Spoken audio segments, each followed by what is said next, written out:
The offensive line group is finishing up.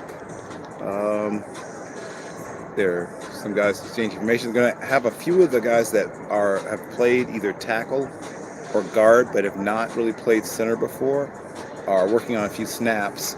But everyone else is breaking up and leaving, as you can see. I've had a great experience here in beautiful Indianapolis, Indiana, which is once again is now and should forever be the home of the combine. Anyone who says otherwise, we should have a long and intense discussion.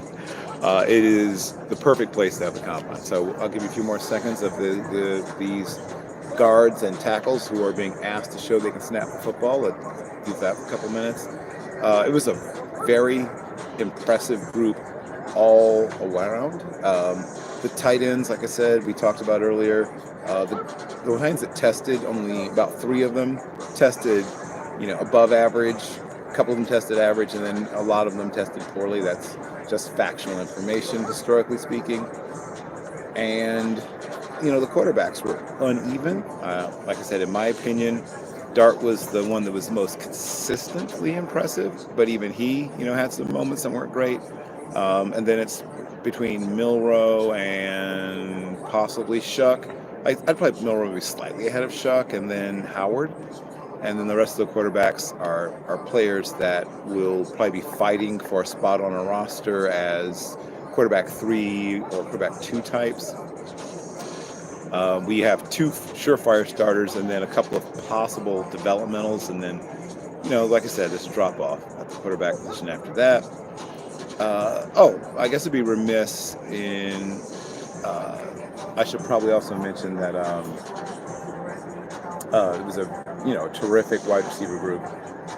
While there's no Julio Jones, there's no quote unquote generational talent. There's a lot of good talent all throughout the wide receiver group. The running backs are deep and talented as well. Every kind of back you want. Ones that catch the ball extremely well, ones that catch the ball well enough, ones that maybe struggle. Big backs, little backs, scat backs, guys who are great in pass protection, guys who need work in pass protection, straight line guys who are great at change of direction, guys who need to improve change of direction, but every kind of back if you want. It's a really nice pass rusher class. I think people may have been not quite high enough on this group of pass rushers. It's not just Abdul Carter people. There's other pass rushers to be had who I think are definite first rounders. Of course, a lot of discussions around Shamar Stewart, who is a mystery box prospect in that when you look at him on tape, and they played him, out of position at times. He played some 3-tech, he played some 4-eye, he played a few positions very different from what he'll probably be asked to do at the next level, especially if he keeps his weight about 267 pounds. And once again, I just think that as a group, this is a good group if you look at all the talent as a whole. And I'll give you a couple more seconds of watching guys learn to snap footballs. I know that may not be the most compelling content you've ever seen, but it's the difference for some of these guys between having a long NFL career and maybe having no or a very short NFL career.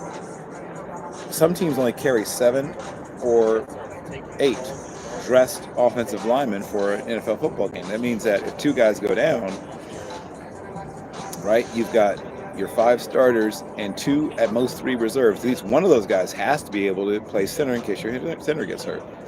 So, once again, this is Bill Carroll letting you know that the 2025 NFL Combine for Indianapolis has been a great experience. I got a chance to really talk to some fantastic young men who are about to have a fantastic NFL future. And I would say with the possible exception of maybe 2 position groups, this is going to be a place where if you're an NFL team, you're going to find 2 or 3 key players that are going to help your team take the step to the next level. Once again, please like and subscribe. Bill Carroll for Zennie62 Media, signing out from Indianapolis.